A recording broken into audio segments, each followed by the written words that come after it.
Okay, thank you so much. Good evening in Korea. Oh, by the way, good morning, Korea. Good evening, Brazil. And also good evening for those who are out of Brazil, out of Korea, maybe in the United States. Thank you so much for coming to our webinar to talk about the investment opportunities in Brazil. Before we get this started, let me introduce myself. My name is Soo-Jung Ko. I am a founding partner of WEBNAR Consulting, which is an international consulting firm specialized in merger and acquisition investment. We focus on Latin America and Asia. Thank you again for your participation in this webinar. We have a very good content. So we have around 1 hour and 30 minutes. Here in Brazil, we are now 9 p.m. In Korea, I believe it is 9 a.m. So we start now, and the webinar will be finished by 10:30 a.m. in Korea and 10:30 p.m. in Brazil, okay, São Paulo. I would like to say a few words before we go. We start the content of our speech, our lecture. So the topic of our webinar is Investment Opportunities in Brazil 2021 Snapshots. We are going to talk about various matters. First, macroeconomic in Brazil, capacity to react and grow sustainably in business. Navigating in the most appealing sectors and exploring investment opportunities for foreign companies. How to do business in a complex market, typical mistakes to avoid. And how to manage FX exposure when doing business in Brazil. Before I introduce the speakers, I would like to say my thank words to those institutions that supported us today. The first one is BRI Visa Migration Solutions, which is a company specialized in international mobility of people and visa. Thank you so much for your sponsorship so that we could organize this webinar. Also, I would like to give my thank words to Korea Brazil Society, COBRAS, Brazilian Institute for International Business Relations Development, IBRE, DIEGLO, Korean Council on Latin America and the Caribbean. On behalf of the Korean Council Latin America and Caribbean, also we have representatives today, so thank you so much for your presence. Well, let me introduce our speakers. We have 3 distinguished speakers to talk about the investment opportunities in Brazil, mainly for the Korean companies, the reason why we arranged this webinar. So first speaker is Graziano Messana. Graziano Messana is an economist and entrepreneur. He has consolidated experience in startup processes, business management, and M&A. He graduated with honors in economics from Louis in Rome, and he worked in Europe in the finance and private equity sectors before moving to São Paulo in 2006 and founding GM Venture, which is interim management and advisory company that manages the investment of numerous foreign companies in Brazil. In several of them, Messana is acting as a board member. He is currently also the president of the Italian Chamber of Commerce in São Paulo. He's a frequent speaker in international events about Brazil and has participated as a professor in the Masters of Louis Rome, Bocconi Milan, and Alma Business School, Bologna. In 2017, he was awarded the title of Knight of the Italian Republic. So welcome, Graziano. Our second speaker is Sergio Costa. Sergio Costa is an entrepreneur with a solid leadership experience in foreign direct investments and international business in the public and private sectors. He strategically leads organizations to excellence via customer-oriented services in multicultural environments. Sergio led Invest São Paulo as the managing director, reaching the outstanding mark of 225 announced investments, exceeding 21 billion US dollars and 80,000 direct jobs. He's a seasoned public speaker and has delivered conferences in various countries. Sergio graduated in mechanical production engineering from the Federal University of Minas Gerais and holds a master's degree in organizational leadership from the Azusa Pacific University, California, United States. Before Invest São Paulo, Costa led organizations as Apex Brazil, AES Corporation, Sotrec, and Sebrae. He is the founder and CEO of String Strategy Investment Global Business.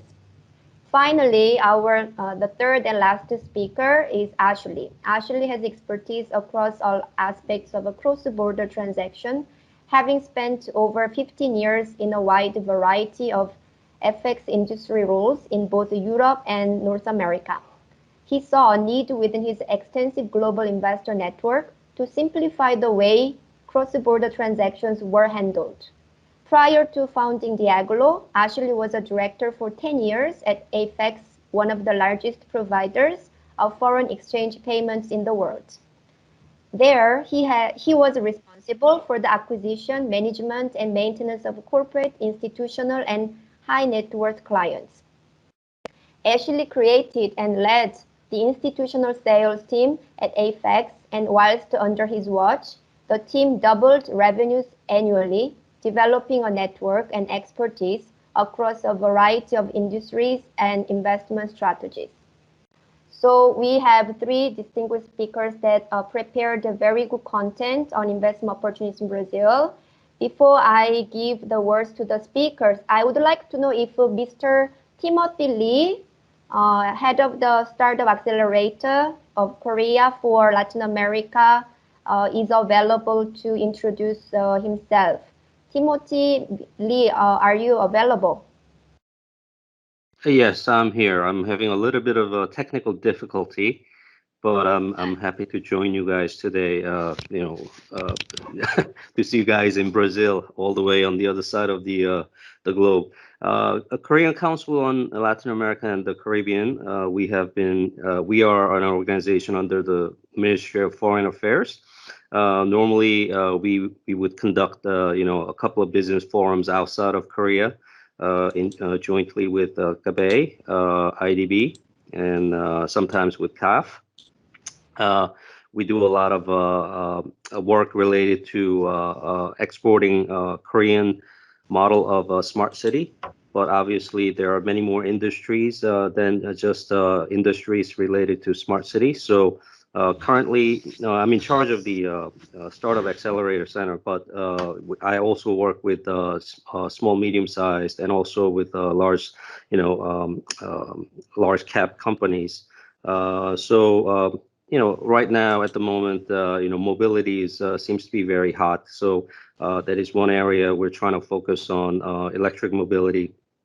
So we're trying to export, some of that out to Latin America, and also we have a very great network because of the ministry's, operations in all of the countries around the world. So we work a lot also in Southeast Asia, and parts of America and Europe. So mobility is one area we focus on. We also focus on the area related to metaverse. So we're talking about augmented reality, extended reality, figuring out how to leverage those technologies in terms of promoting commerce. And obviously, another kind of fun area that I've been focusing on is fashion technology as well as beauty technology. So those three are the sort of like the main areas I'm targeting at the moment, but it could change because who knows what industry will start trending again. So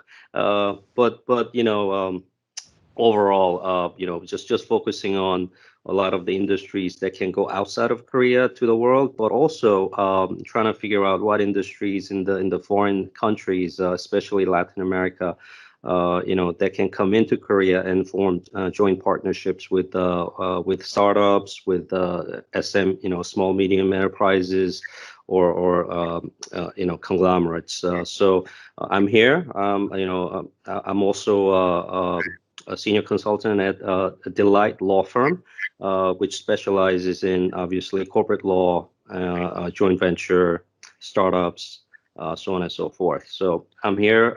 If you want to holler, I'm sure Ko could share my information with you guys. Thank you, Timothy Lee. Thank you. I think you have never been to Brazil, right? I have a few friends who are living in Brazil, but I've But you I've yourself got have never been. Okay, so yeah. we already have a very good reason why you should come here, and also we should fly with the Sergio. Sergio has been to Korea. I don't know if Grazian has already been to Korea, so we have also very good reason to fly to Korea soon. Not yet. Okay, okay. So guys, let's get our webinar started because of the time. So Graziano, you are the first one. In second, Sergio, and lastly, Ashley. So once again, this webinar is being recorded. So if you have your microphone on, video on, please keep everything mute and turned off, because after this webinar is finished, we are going to share the recording on social media so that everybody can access the content. So again, thanks so much for your presence. So let's get it started. Graziano. Okay, thank you very much for this invitation, and I'm very happy to join this first meeting with Korean investors. Right? Thank you, Sue. And I would like to share my screen and start with the presentation, and we discuss along this. Can you see my presentation? Yes. Perfect. So I prepared this presentation. I split in two parts, right? Macroeconomics in Brazil, first part, and after we go through the how to do business in a complex market, typical mistake to avoid, right? So first of all, a kind of snapshot about Brazil. It's a very big country. It's the fifth largest country in the world. Is the ninth economy in the world. And in terms of GDP, you can see that the southeast of the area is the most important part and produce more than the half of the Brazilian GDP. But we can go through this slide to understand how big is Brazil, because, for example, all these countries that I put inside the Brazilian region fit in Brazil. So it's a very big country and big market as well. In terms of population, we saw that is the sixth largest population. You can see some information here in the slides. And also is the ninth GDP in the world. You can see the other country in this little chart. What foreign investor need to know? Brazil, the first producer, as well the first exporter, first or second in several commodities. And here you can find all the list. So we are recording the workshop, and you can have after these slides and information, of course. Brazil has a strong position in the US dollar. Here you can see last 10 years in terms of international reserve in dollar. So we can see that even during COVID, last 8 months, Brazil has preserved the reserve in dollar. We are talking about 350 billions. So, and this is a kind of unique country that in Latin America has this big reserve. In terms of capacity, its capacity to attract foreign direct investment, also Brazil is in a good position. We can see here the ranking of foreign direct investment. And Brazil in this moment is, how can I say, we have a low inflation and low interest rate, and is a kind of news in last years. As you can see here in 2015, 2016, we had 10% of inflation, and also we have more than 13% of interest rate. Now we have in a minimum, okay, we have 2.75 in terms of interest rate, really low, is a historical historic minimum of Brazil. And also we have a good inflation rate, more or less 3.5% for. And just 1 second. GDP evolution in Brazil. This is very important chart because it shows how Brazil, the capacity of Brazil to react in each crisis. Here in 2008, we had an external crisis, okay, and Brazil was able to go out very quickly. And here is in 2015, 2016, it was the worst crisis in Brazil of last 50 years. And if you can see, we had in 2015 and 2016 3.5 negative GDP, and in 2017 we had 1% positive. It means that Brazil in 1 year, in 12 months, grow 4.5 points in GDP. And in that moment, we had a very low stability in the political scenario. We had, remember, we had this kind of interest here and this kind of inflation here. And after, of course, the central bank didn't put money in the system. So what we have now, we have a Brazil that has interest rate very low, inflation very low, and the central bank injected a lot of money to help this moment of crisis due to the pandemic. So we have the main ratings agency that appoint 3.5 GDP in 2021, and this is the GDP evolution. Some fact about COVID. I prefer to skip because Brazil is not a champion in the management of this pandemic, but I mean, I can say that big country, big problem. But some facts are there. Brazil has decided to avoid a proper lockdown, for better or worse. The situation, of course, remains critical, but at the moment, more than 10 million Brazilians are vaccinated, and expenditure and economical index consume in general terms are in line with the pre-COVID situation. The economic temperature in 2020, more than 300 operations of private equity realized, more than 1,000 M&A operation in 2020, and also we had at the end of the 2020 a record of a volume of investment in BR3. BR3 is the Brazilian stock exchange. So between BRIC, Brazil was able to reattract the speculative investor. And since we have in this moment a very low interest rate, millions of physical people in Brazil are investing in the Brazilian stocks exchange. Continuing in terms of economic temperature, we had 27 IPO realized in 2020, and this trend, very interesting, continued in 2021, and we have another 40 IPO basically expected according to official data from ANBIMA. ANBIMA is the Brazilian Financial Market Association.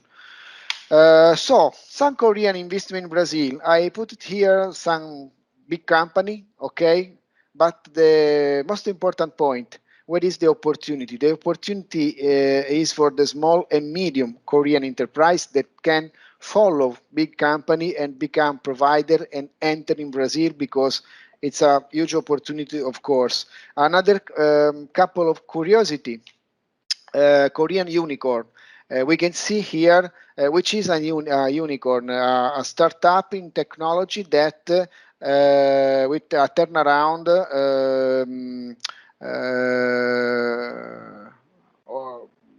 with more than $1 million basically revenue. So we have a lot of Korean unicorn here. A very big Hoover brother was bought by a German delivery hero for $4 billion. So we can say, well done, Korea, good technology there. But also Brazil is very interesting because Brazil, here you can see 12, 10 unicorn. But the difference is that Brazil is a very big market. So, which is the idea? In 2021, Brazil will deliver probably around 15, 17 unicorn, and the big market is here. So, try to imagine a good technology coming from Korea and take the opportunity of a big market in Brazil. This is a window, of course. And I also insert here a slide talking about e-commerce and mobile commerce, where you can see that this industry was grow here even during the last crisis, double digit after. And in terms of mobile commerce, that we are talking about e-commerce with the smartphone, we can share that we have 120 million mobile lines here in Brazil. I would like to ask Sergio and Ashley, if you have time, while Graziano is coming back. Sergio, yeah. I'll jump on here because this is Ashley Groves. I actually did a very similar piece to the technology sector in Brazil recently. There's some really exciting pieces of information around the technology sector in Brazil, and in particular, Brazil's growth of internet users and people that can actually access the internet has risen significantly, which provides a great opportunity for tech-focused companies coming to Brazil. The other thing that's very important to remember as well is that Brazilians spend a lot of time on their phone. In fact, it's one of the quickest growing markets for telecommunication firms and smartphones. Obviously, technology, Samsung have seen the boost in revenues from Brazil as a country in particular. So a couple of key points out of the tech sector right now is internet usage is way up, as well as phone usage as well. Two little tidbits there that I think Graziano was going to look at. He also mentioned the fact that IPOs are becoming very big now in Brazil in particular. I think there was only 5 in 2019. I believe there's around 21 last year, and we're expecting more of those in 2021. And that's despite COVID and a turn down in the economy as well. So it's very despite all of the problems with COVID, political instability and uncertainty, Brazil remains to be a very strong focal point for Latin-focused investors. Okay, Ashley, so I will ask Sergio to continue the presentation because Graziano will come back soon to continue the second part of his presentation. So thank you for your comment, Ashley. We come back to you soon. So Sergio, please go ahead. Absolutely. 안녕하세요. 안녕하세요. I miss so much being in Korea again. So it's a great honor for me to join you all in this panel. And let me see, do you see it now? Yes. Good. So talking about investment opportunities in Brazil is something that I love doing. And I had the privilege of being in Seoul and other cities in Korea for 2 times already. So I just wanted to leave my message here to you that I wish I were there with you. And not just visiting the city, but having great business contacts and eating bibimbap and kimchi as well. So this is just for you to know how much I love the Korean cuisine, culture, and people as well. Brazil is a huge country, as you have seen from Graziano's numbers, and it's one country with many opportunities indeed. And I used to tell my customers, Brazil is a mix of different Brazils. You have both leading and lagging, but we have to change the way we look at it. So my suggestion to investors is always now to look beyond the headlines that you see on the media. Usually we see something from a distance. So my advice to investors considering investing in Brazil is to take a look at the opportunities themselves and collecting reliable data so that they will know how to better make their investment decision process. So looking beyond the headlines, number one is the green check here saying, yes, it is a huge domestic market, 211 million people. It is a country with continental dimensions and one language. So you saw from Graziano's presentation, lots of countries that will fit in Brazil, and yet it still has the same very own language, which is Portuguese. The exchange rate in Brazil is currently extremely in favor for investments, and also for those who want to make Brazil a platform for exports as well. In Brazil, those 211 million people coexist with different backgrounds, and it is an important economy in Latin America. Yes, it is a democracy, and Brazil is growing every year, and there is a huge demand for goods and services. In terms of technology, Ashley was about to jump in that Brazil is composed by people who are naturally early adopters of technology. So the idea here is that if you're bringing anything extremely new, Brazilians will likely love incorporating those new trends in their lifestyles. You know, the numbers I have here, 150 million internet users, and now I heard Ashley and Graziano saying 120 million people using social media, and 95% of those users use on their mobile devices. So it's very easy for things to reach the entire country in right on your fingertips. There is a new labor law which was approved in 2017, replacing a law from 1943. This is bringing a better business environment for Brazil, as the pension reforms were approved in 2019, which brings more stability in the future for the public expenditures in Brazil. Today, the president of Brazil announced a new package of red tape cutting in order to prepare Brazil for the OECD standards, because Brazil is going to apply for that. And yes, we have a stronger presence of Korean corporations. You saw from Graziano's presentation. And I personally helped Hyundai set its operations when I was leading an investment promotion agency in São Paulo State. But actually, we learned a lot from how to do business with Korean corporations. But you have also to look beyond the headlines for the points of attention, things that you might keep on your radar screen. Make sure. First, yes, Brazil needs an urgent tax reform. And it will still take some time for discussions, but it will move eventually because the corporate structure of Brazil is demanding for that. Another thing that I want to highlight is that infrastructure in Brazil varies from state to state, but there is an increase in a rise in the use of public-private partnerships and concessions to upgrade the quality of our infrastructure, from highways to ports, airports, regional airports, water ports, and so forth. So very important, because long story short, it is gonna reduce the cost for operating in Brazil. Yes, the COVID-19 impact is here on our economy and everyone else's, but my advice is that you will track the recovery in the domestic consumption post-COVID-19.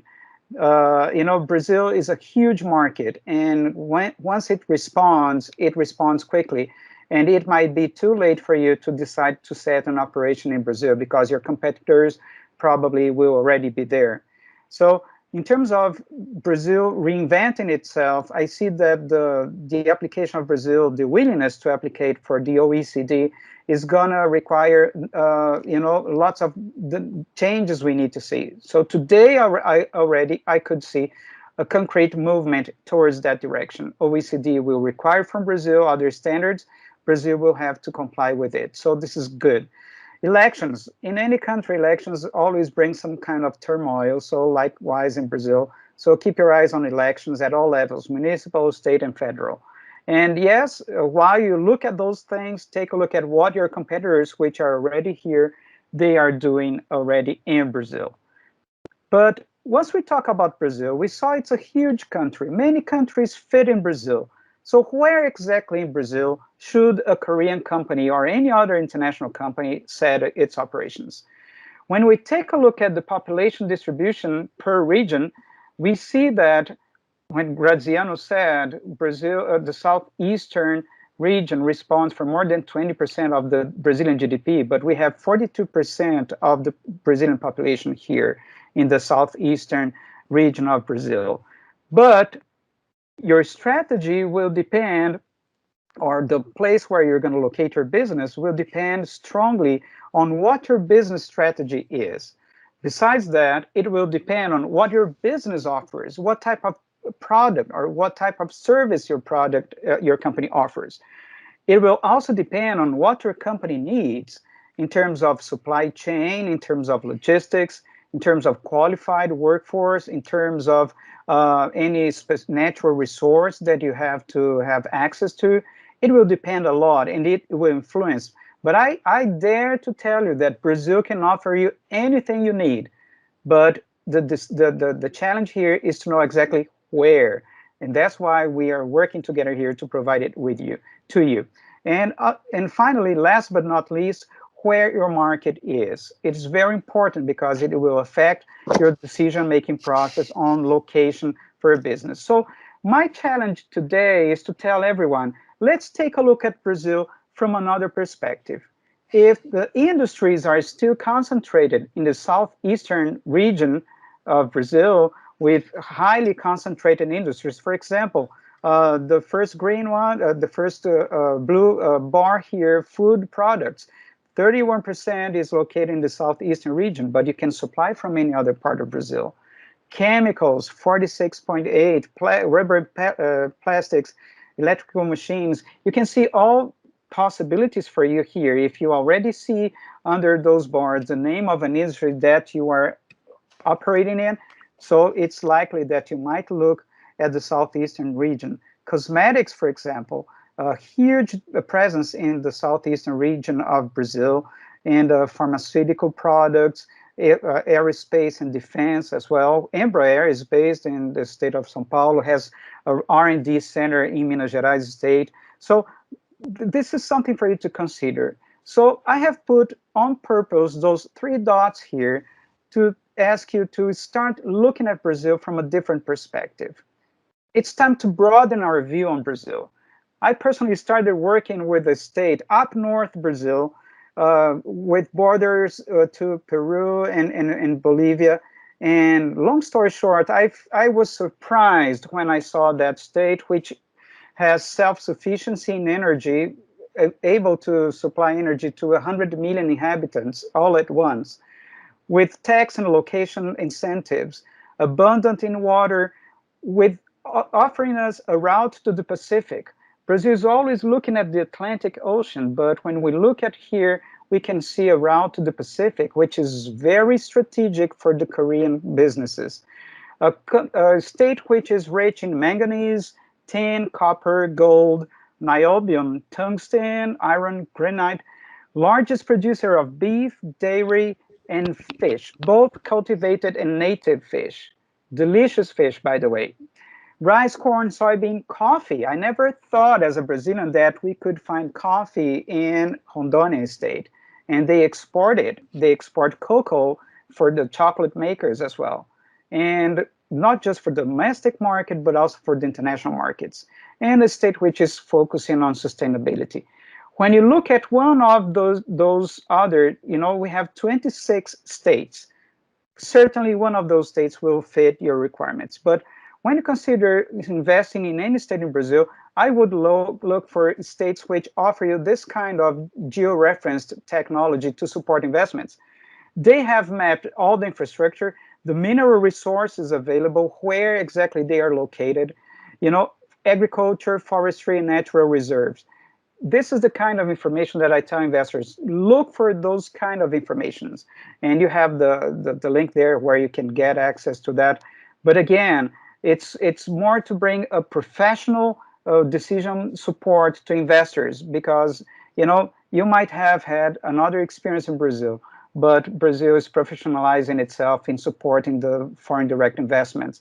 Because I tell investors, there's no time for oops investments. Oops, too late. But information is key for your decision-making process. So what opportunities wait for you in Brazil? First of all, I see a huge demand for healthcare and pharma plus telemedicine. With COVID, we have seen, you know, the medical category, the medicine doctors starting to use telemedicine to provide support to their patients using video conferencing tools. So this is amazing for imaging, for second opinions, and so forth. Metallurgy, machinery, and equipment. Brazil needs to boost its industrial park, so lots of demand for more added value machines with Industry 4.0, you know, and using 5G to connect those machines. So we will need new equipment too. Food and beverages. People stayed at home, so during the lockdown, they started eating and drinking more. So there's a huge demand for processed or natural food. I call it any tech. That's a term I created. I think at least I created. I haven't checked whether someone else has created this, but I like this term, any tech. Agri-tech, technology which is applied to agriculture. Brazil is reducing the size of the properties, but is increasing productivity. Why and how? Using technology, applying to that. Aerospace and defense. Fintechs, large financial markets for demand for financial solutions in Brazil. EduTech, educational opportunities also for companies investing in technologies which allow you to take courses from a distance. Clean tech companies, anything that will reduce any impact in the environment, plus renewable energy. Brazil is rich in winds, in sun, so solar capacity for producing solar energy is amazing. So we need anything that comes to renewable energy. Brazil has a very sustainable energy matrix, with the largest amount coming from hydro, from biomass, sugarcane ethanol, which is renewable itself.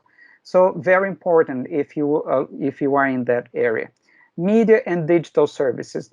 Due to the COVID, the increased demand for those services is amazing. And from Brazil, you can ship your services to your digital services or media to virtually anywhere in the world.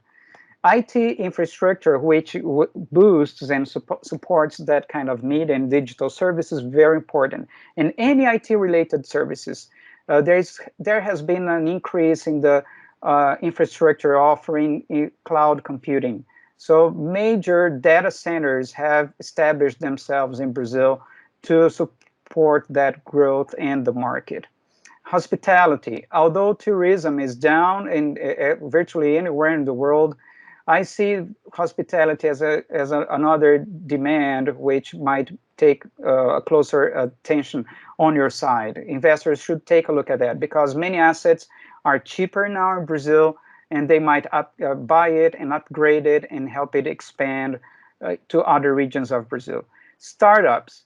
Brazil has a very good, environment for, ecosystem to support startups. Birth, growth, and as they are nurtured, and they become those unicorns that Graziano mentioned briefly to us, and he will shortly come back. Continuing with the opportunities that wait for you in Brazil, not only in the southeastern region, but throughout the country. Semiconductors as well, there's an increasing demand for that, because we see also electric vehicles getting an increased appeal in Brazil. And recently, one electric industry, two of them announced new factories in Brazil.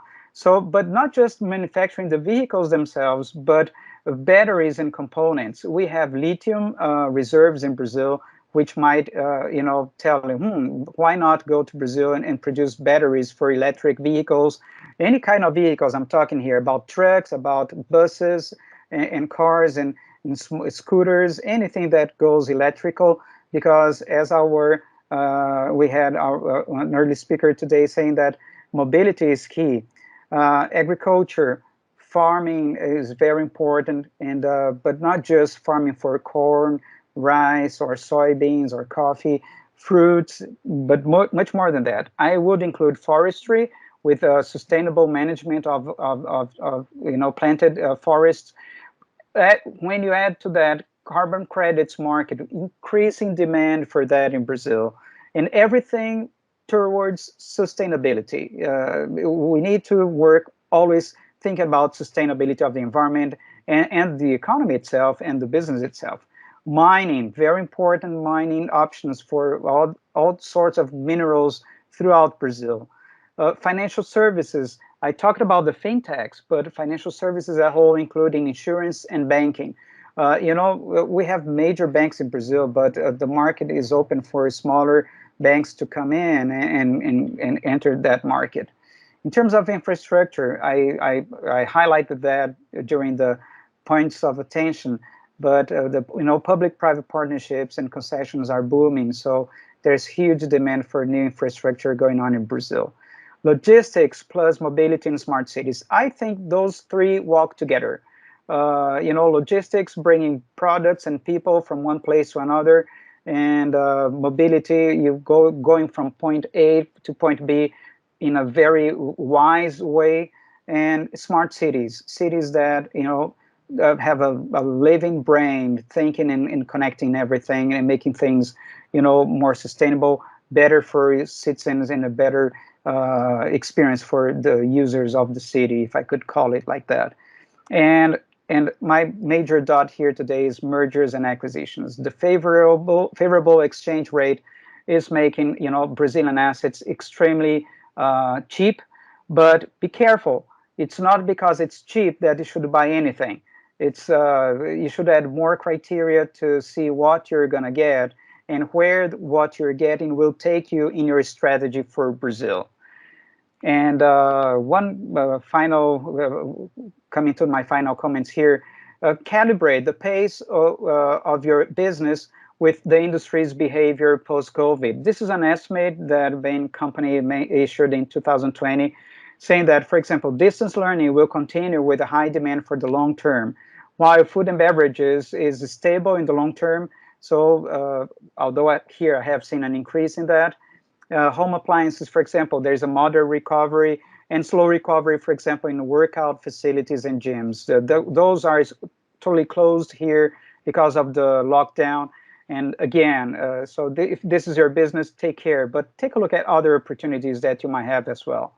And my conclusions here are, first, foreign companies do continue investing in Brazil. And they don't do that because of the headlines they read on anywhere. It's because they thoroughly study the market itself and the opportunities it offers. Then Brazil continues an opportunity that you cannot neglect. No investor should neglect Brazil. They should thoroughly assess the market, see the opportunities, and make their decisions based on facts. The real money, the real currency devaluation makes it really cheaper for foreign investors. Yesterday, the exchange rate was 5.7 reals per $1. And one tip here, targeting high income and population density can be a good strategy, but keep your eyes open to other regions of Brazil where you can source things that you will not be sourcing here in the southeastern part of Brazil. And entering this market does need preparation and local support. So having said that, I would say kamsahamnida, and thank you, muchas gracias, muito obrigado. And you have my contact here. I will leave it recorded for you. Thank you so much. Thank you, Sergio. So finally, let's see. Graziano, are you on? Yes. Okay, so I'm back. it was lots of I emotions. Okay, so thanks so much for coming apologize. back. Okay, so let's finish your Okay. presentation. Thank you very much and apologize. I'm back. I will share again the screen. 1 second.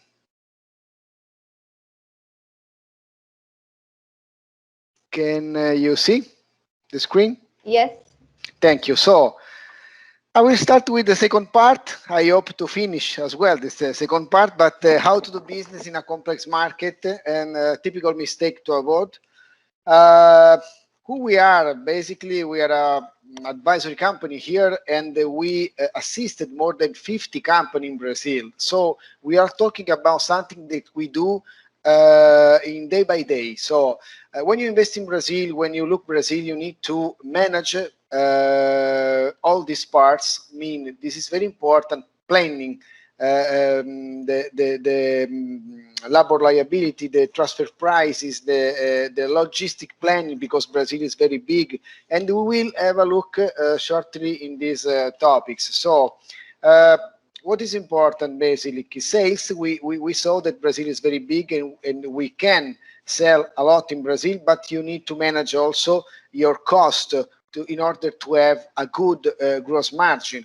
You need to manage also OPEX in order to have and arrive in a good EBITDA, but remember that we are in a profit before tax and before the financial effects. So at the final, the most important thing is the cash generation, and we need to be able to send the dividend to the stakeholders. In Brazil, we have a double treaty convention, but also we have an internal rule. And when we send dividend to the shareholders, foreign shareholders, we have zero withholding tax when we send dividends. So the most important flow to send money back is, of course, dividend. We will see some example here. So when we start to import, for example, from Korea or another country, we need to, it's very important to open a branch in Brazil or to settle a partnership with Brazilian company, because a very interesting operation is try to work and reduce the FOB price, respecting, of course, the transfer price, and gain in competitiveness. So you can have an interesting price here in Brazil and produce a good gross margin, and after, how we said before, distribute dividend to the stakeholders. So this is an example about a common knowledge. So does Brazil have a very expensive import cost? Not. I mean, if you look at other countries, you can see the average in terms of import tax, but it's very important to highlight that for taxes, this is all the taxes, these are all the taxes that we apply when we import in Brazil. And of course, we can have 50, 60, 70% of total indirect tax. But if you open a branch in Brazil, if you define a partnership with a local company, 4 taxes out of 5 are recoverable if you have here a branch. So these 1, 2, 3, and 4 are recoverable. I will show you a technical slide. Just one is a kind of example. In this moment, we are trying to import an electrical appliance here with its code, and we can see tax simulation, and it's normal that we do this in every kind of product that we want to import.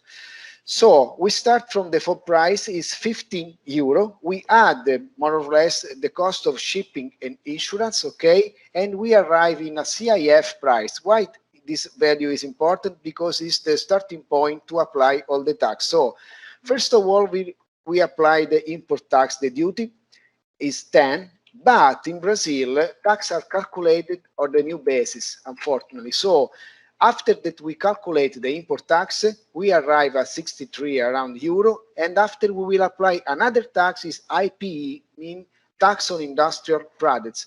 After, again, we increase the value, the amount, we arrive at 17, and we apply two kinds of tax. ICMS is like VAT, and PIS/COFINS are federal and estatal tax like TVA, and we arrive at 94 euro. After, we need to, of course, manage the customer clearance, the logistic, and if we don't have a company in Brazil, a branch, we need to use a trading of a distributor. So we arrive more or less in more than 100, means more than double the cost of FOB. This is wrong, because if you open a branch here in Brazil, you can recover, as we spoke before, this tax, and you can have a big saving in this part. So the really cost in Brazil for an import product, in this case is electrical appliance, is 68 and not 100. This is very important because it's the key for several companies that are able to do business here in Brazil, and again after try to distribute dividend. HR matter. So we say that we need to respect the local behavior. So for this reason, we try to encourage people in the right way with a fixed, maybe small salary, plus incentivizing variable, because Brazilians have the cultural habit of making purchase out of their purchase power. So they spend money before to earn. So we try to structure MBO with the local personnel, and we put on the table some kind of management by object. For example, the first quarter, a first target, the sales manager reach the target, receive a small bonus, and so on. So quarterly number 2, number 3, number 4, and not a big bonus at the end of the year. This is an interesting point of view to motivate people to work with the local culture. Labor market, this is a kind of interesting thing, because we need to be able to create a good OPEX structure.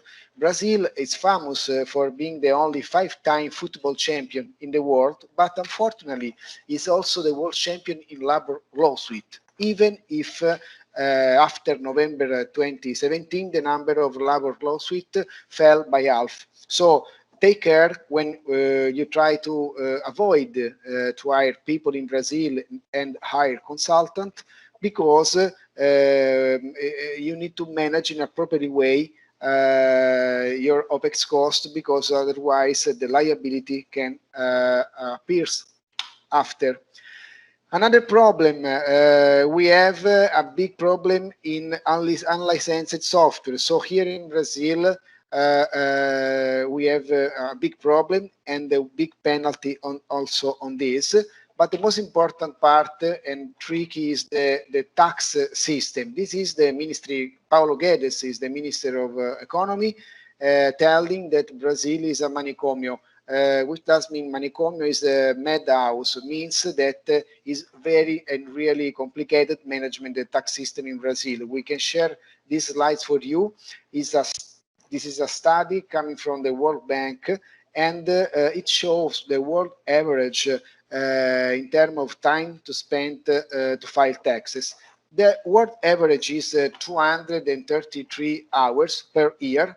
We can see here, for example, Korea, great job, 174 hours per year, less than average. USA, India, China, and so where is Brazil here? Brazil is basically 1,500 hours per year, means more than 6 times the average.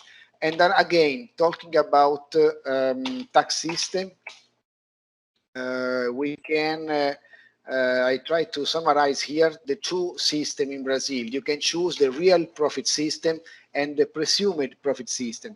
Real profit system is very simple, means that the tax are imposed on the company profit. So revenue less cost equal to profit. You can apply 34%, and this is the system. But the presumed profit system is very interesting and is based on the presumed net profit. So we calculate this applying a predetermined profit rate on the gross revenue, which is the restriction. You can manage this system only if you have a turnover less of 78 million of reais. But you can choose the system just one time. 1 second, please. Okay. One time, once per year.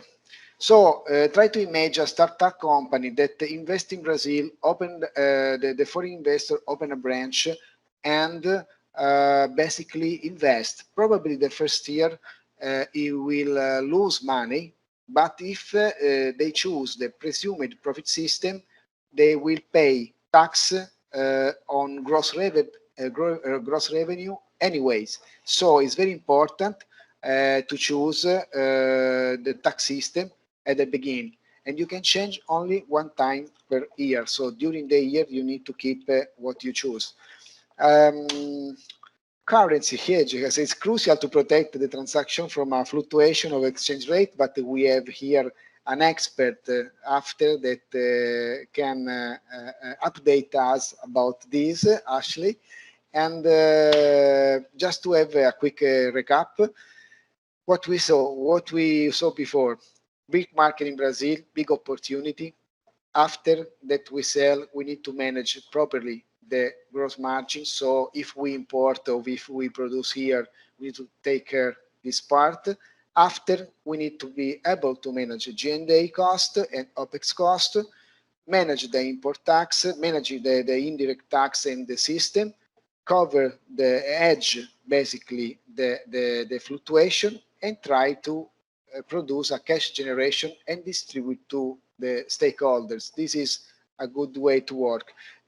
Please don't do this alone. It's very complicated. Maybe it's good to choose a consultant here, an advisor. You can choose as well Su Junko, that she speaks also Korean. So it's better than go alone.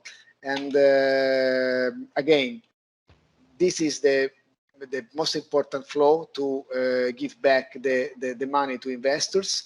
Brazil, in terms of final consideration, seems easy. It's difficult indeed, and Sergio already showed to you the opportunity. So thank you very much for your attention. Again, apologize for my electrical break.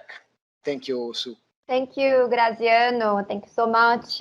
So let's continue. Ashley, can you continue your presentation on FX aspects? Absolutely.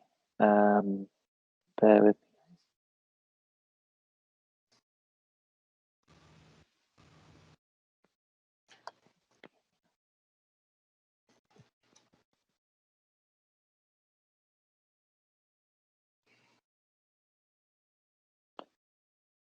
Can everyone see that? Yes. Okay, perfect. So nice to meet everyone. Thank you for joining us, and thank you to both Sergio and Graziano for what they did. A lot of the hard work's been done, talking about the positives and also the risks when entering into Brazil. There's a lot of political pressure, and obviously, as some of the other hosts mentioned, there's been certainly some political issues and COVID issues that have come out of the Brazilian economy in particular. What we're going to focus on, though, is some of the interesting issues that arise when dealing with an extremely volatile currency. Now, Brazil, against some of the other currencies, has been one of the worst performing currencies in the world. So anyone that is affected by foreign currency going into any new market should be very aware of what that volatility can do, both in a positive way and a negative way. Just quickly, I wanted to talk to you about how FX can kind of pop up in a new business going overseas. Obviously, there's the export receivables. So when you sell your product overseas, when you're importing technology or raw materials, intercompany payments, this is something that happens often with a number of multinational companies. Pretty much any firm nowadays has an office overseas that needs one, and you can do it so cheaply now because everyone's remote. Intercompany payments is something that we watch very closely. And another one that was often overlooked is foreign currency loans. Typically, when a new company sets up an office in a new country, they'll often support that subsidiary company or that child, and as a result, there may be a loan that occurs. It's important that you understand who owns that debt and which currency that's going to be paid back in. And we'll go into that in a little bit more detail as we go through the presentation. Here's a couple of interesting charts, and everyone's going to be slightly different. But it's important to understand that when you're dealing with foreign currency, there is a time implication. And obviously that time is where you're going to start seeing the issues. From a time that you send an invoice or the time that you request payment or close your order books, there is going to be exposure to foreign currency. And the exposure occurs when the time that you want to get paid and to when you actually get paid, that fluctuation can occur between the spot price yesterday and the spot price today. We've seen all types of different businesses that work with us, but typically you'll see at least 2 to 8 weeks between the time that you actually send an invoice and get paid. There's 3 main types of risk. We're going to be focusing mostly on the transactional risk today, but there's also pricing risk. So when you're actually putting your order books out there and the time it takes to close those order books. Obviously, transactional risk is the one that we just spoke about, and translational risk as well, which is the value of the assets have changed. Again, these can be done very quickly, but also can take some serious time. Certain industries, such as manufacturing of large machinery, can take obviously, in some cases, years. Projects such as energy and agriculture projects, charity projects can take years in certain instances. So everyone should be aware of the time. Good news is that hedging costs in emerging markets has come down quite considerably due to the low interest rate environment. Hedging costs are down, and a lot more people are starting to look at ways in which they can manage their FX risk. So let's have a look at the currency pairing. This is not what you want to see as a company, but this is what you want to see as a risk manager in foreign currency. I build my business on volatility and movement like this. But as a company, what you're looking for is to stabilize this. As you can see, the annual volatility is around 20%. Just this quarter alone, we've seen volatility at around 10%. And the month itself is over 5%. The BRL change over the last year has been 20%. 3 years, it's 43%. If you look back at 10 years, we've lost 73% of the evaluation. Extremely volatile currency. And both Sergio and Graciano mentioned that it's actually one of the best times to be looking to invest in Brazil from a currency weakness standpoint. Your dollars, your Korean won are just going a lot more further than they would do normally. And we've started to see that. To give you kind of some context, we specialize in helping investment managers and their portfolio companies attract foreign capital and helping them understand and know about the risks that are associated with investing into Brazil. Brazil is a very strong market of ours. Myself, as an entrepreneur, I'm investing heavily in our Brazilian team and building our opportunities because we see it as a very dynamic and opportunistic country that we would like to help as many investors as we can get in and out of Brazil as successfully as possible. Here's just another chart of showing the Korean won against Brazil. You can see that it's pretty different. You're seeing a major weakening of the BRL against Korean won, but it's certainly not as volatile as we have been. And that's mainly because the US dollar has strengthened across a basket of currencies. In fact, every currency has lost value against the US dollar if you look over the last couple of years. We are expecting that potentially to change as Biden has come into power. We think that he'll open up the economy, and as a result, we'll start seeing emerging markets become more attractive, and as a result, strengthen against the US dollar. One of the things that I mentioned earlier, and I thought this would be very interesting to kind of take a quick look, and I won't go into too much detail here, but something that's often overlooked is when you start lending money to a new foreign subsidiary, especially in one that is in currently a weakening state. Paying back these loans is very important, and it's very important that you ascertain who is going to pay that loan back and at what price and at what currency. If it is yourself that is lending the money and you want to make sure that you're fixing the amount of Korean won or US dollar that you're going to be receiving back from your Brazilian subsidiary, it's important that you put a plan in place or a budget rate to protect. A lot of people don't do that, and this is an example of the VAR on a typical loan agreement, and you can see that for the 2.3 principal amount with a 95%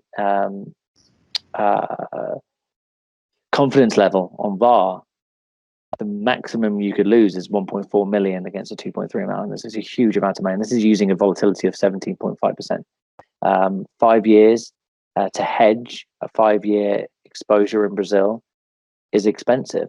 And when you're thinking about investing in Brazil and borrowing money for your Brazilian subsidiary or lending money to your Brazilian subsidiary, you have to think about that.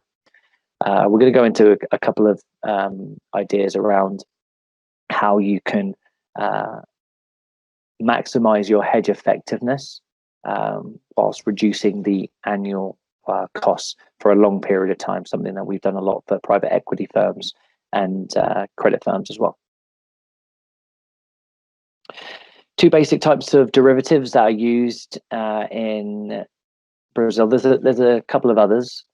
Futures contracts are often used, but they aren't the best for corporates, mainly because you're fixed to a contract size and also have to post margin, considerable margin, which can become very expensive, especially for a capital intensive business. You don't want to be tying up unnecessary capital when you're growing overseas.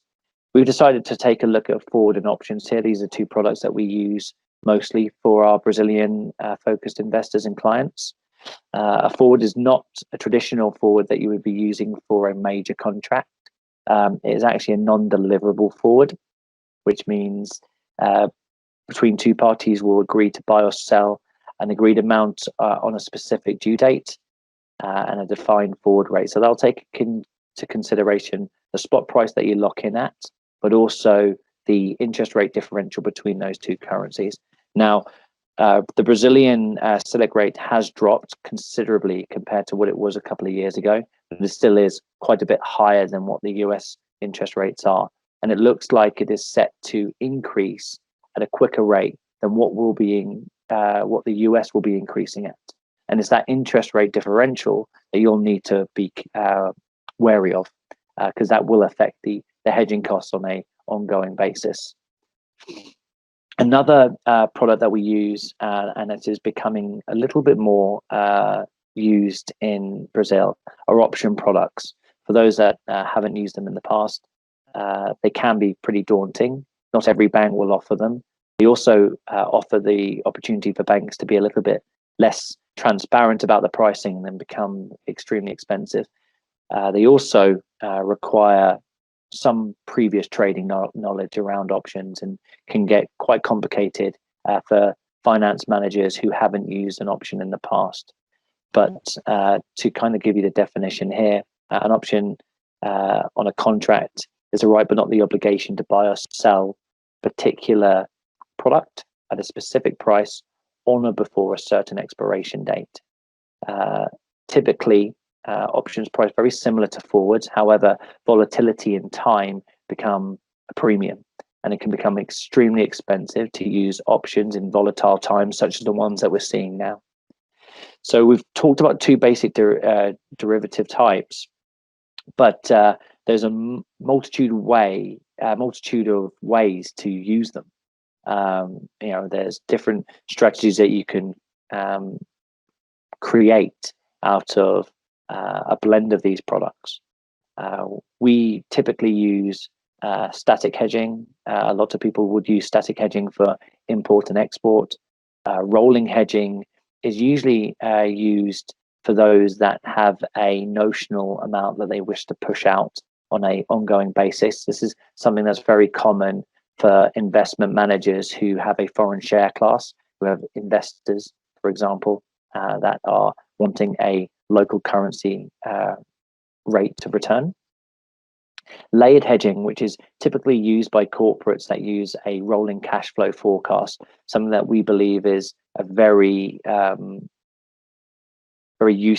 would say is my personal favorite way of managing a corporate's P&L and cash flow. It's a very effective way of smoothing out. In fact, if you look over here on the right, you'll see how a layered hedging strategy would actually effectively delay and smooth out the effects of a volatile BRL. The idea is that it smooths out the effects of foreign currency by ultimately using a layering effect, which will basically create a cost averaging over a period of time. The more accurate your forecasting is, the better it is, which is easier said than done when going into new markets and especially going through COVID. However, the beauty of this system is that as you become more accurate, you'll just ultimately add more weight to the layers. And it might be that you'll never be fully hedged for your 12-month exposures, but your 1 to 2 to 3 month hedges, your short-term exposures, you could be. And obviously, one of the areas that we help is to use our algorithms to determine what those layers should be. Dynamic hedging is used for those that have an opinion on the markets. We don't typically take a view on the markets, but a number of the clients that we work with have very much an idea of which way currencies are going to go, depending on political and economic indicators that they're following.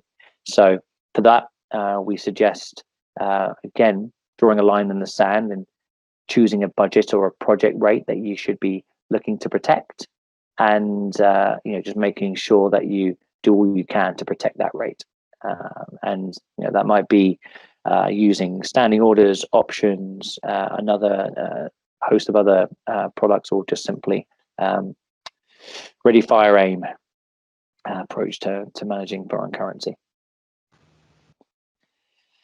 So again, I don't want to talk too much. We've talked a lot about the economy, so I don't really think there's much more to go over. One of the reasons why we like to discuss foreign currency right at the beginning is it should allow you to enter new markets with confidence, scaling safely and with more comfort and visibility, knowing what your protection rate should be to ensure that you can pay that back comfortably.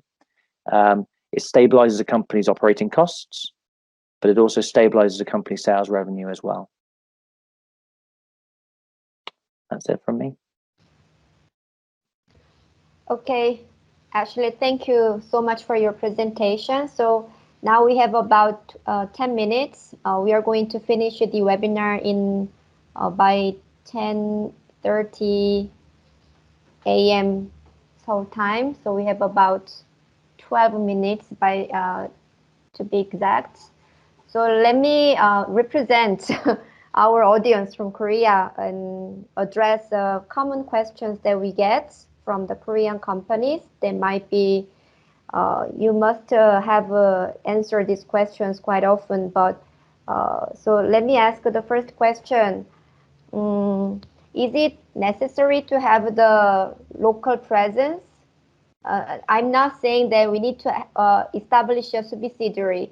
Is it necessary to have the local expats from Korea and in Brazil to open to set up the company, to start the business, or is it something that we can do remotely, especially because we are during the pandemic where these international travelers are almost impeded? So I would like to ask the question so that in sequence I will ask other questions. What is the best way to run business in this situation?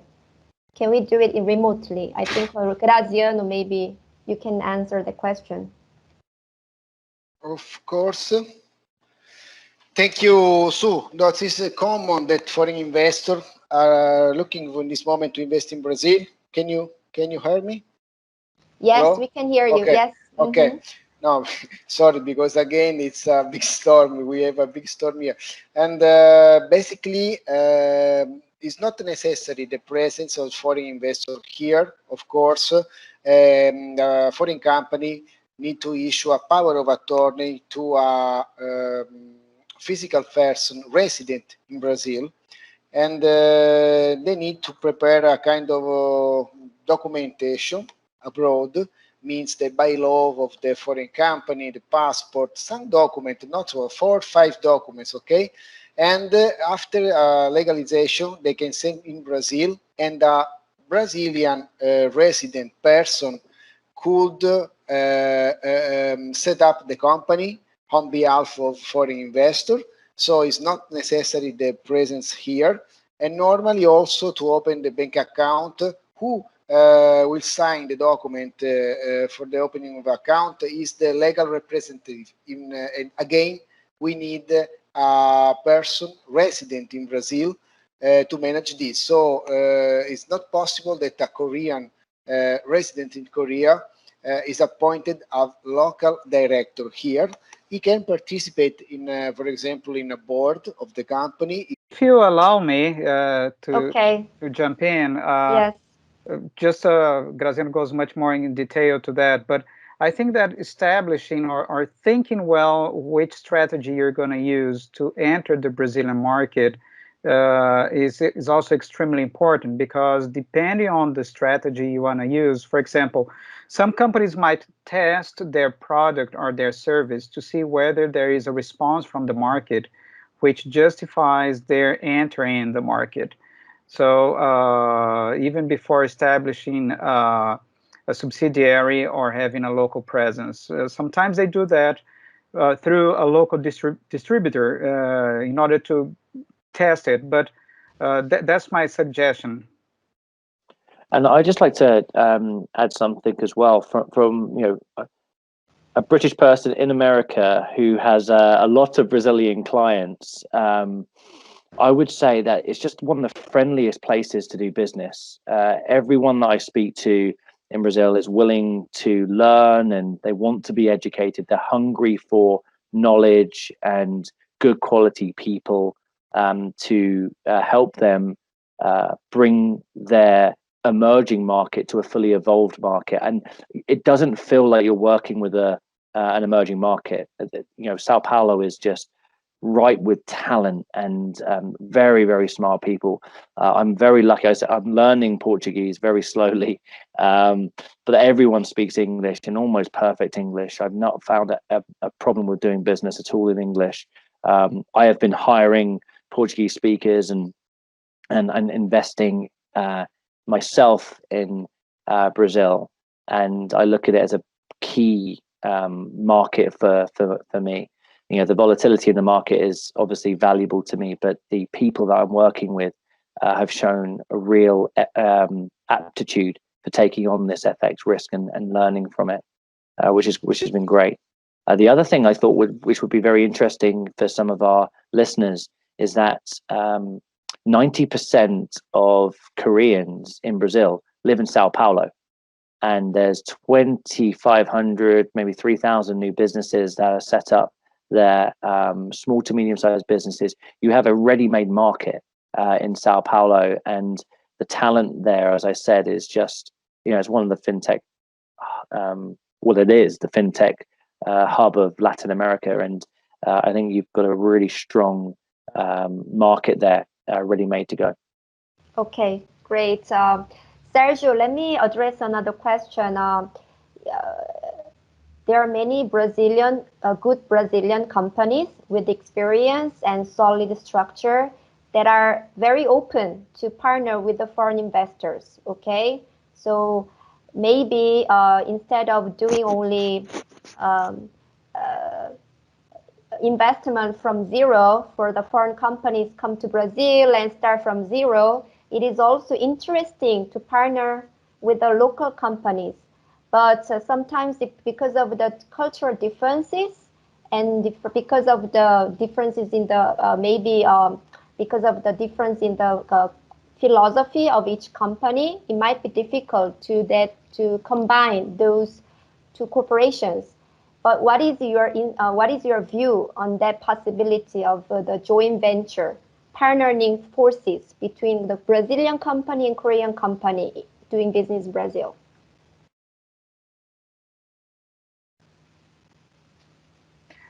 Well, thanks for the question. I really suggest that companies willing to do business with a local partner to transfer technology, for example, and have them design or manufacture under a license agreement, for example, that they should be very secure about intellectual property is one thing that I would suggest. And second, is to make sure that the local partner has all the technical capacities to manufacture according to the standards of the Korean company.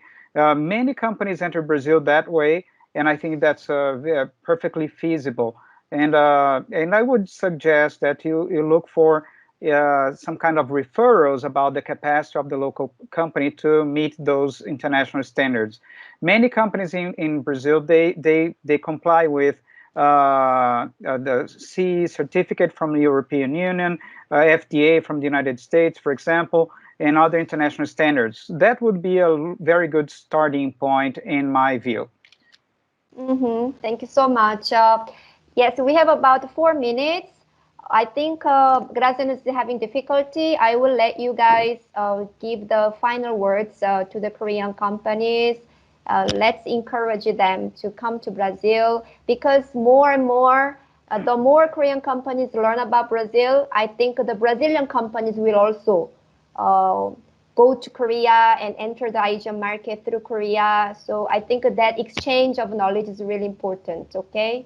So Sergio, actually, on behalf of Graziano, because we don't have him now, please let's encourage the Korean companies. You know, Brazil is a big market, but we need to work really hard. Yes, my suggestion is that mainly small and medium-sized companies. If Hyundai or Samsung did a very thorough study to come to Brazil, I think small and medium-sized companies should do too, because we have no time for oops investment. So do your homework, and we are here to support you in any possible way. And 감사합니다. Okay, Ashley. Yeah, as as someone that's growing his business, a small to medium-sized business, growing in Brazil, valuing everything that Brazil has to offer, someone that's also set up a company during COVID and invested in Brazil despite not visiting, been able to partner with people from all walks of life. I couldn't think of a better place to grow my company. I can't wait to visit. I'm looking at APAC as a potential destination as well. The truth is, we're in a very lucky position because everyone's willing to do business now globally through a Teams meeting, and that gives us a very strong opportunity to be able to grow quickly. Brazil is exciting. It's not without its complexities, and as Sergio said there, you need to do your proper due diligence. But I don't think you'll be disappointed in what Brazil has to offer. Okay, there are many disadvantages caused by the COVID-19, but one positive thing that we got from the COVID-19 is that we are now allowed to do more communication through remote platform. People are more encouraged and incentivized to do that. So let's make the best use of it. Just for your reference, speakers, we had the presence of various companies from Korea, institutions from the sectors like infrastructure, finance, technology. Also, we have the representatives of the companies from China. Okay, so actually we also, because of the taking the advantage of the time zone. So we also had the guests from China, which is really good to have their attendance here. Also, we had the presence of some companies from Brazil that have some collaboration with Korea. So thank you again for your presence. So again, on behalf of all the participants and supporters and sponsors, really, I'm very excited to have this webinar concluded in a very successful way. We would like to continue this discussion with the people from Korea. So thank you again for your excellent content. Also, on behalf of Graziano, he is not here with us, but let's send him also the words of congratulations. And this webinar was recorded, so once we finalize the edition, we will share the recording with you. So thank you again for your participation. Have a great day in Korea. Have a great night, evening, night in Brazil and also China, by the way. Have a great day, China. So let's keep in touch and have a good day. Good night. Bye-bye. 감사합니다. 감사합니다. 감사합니다.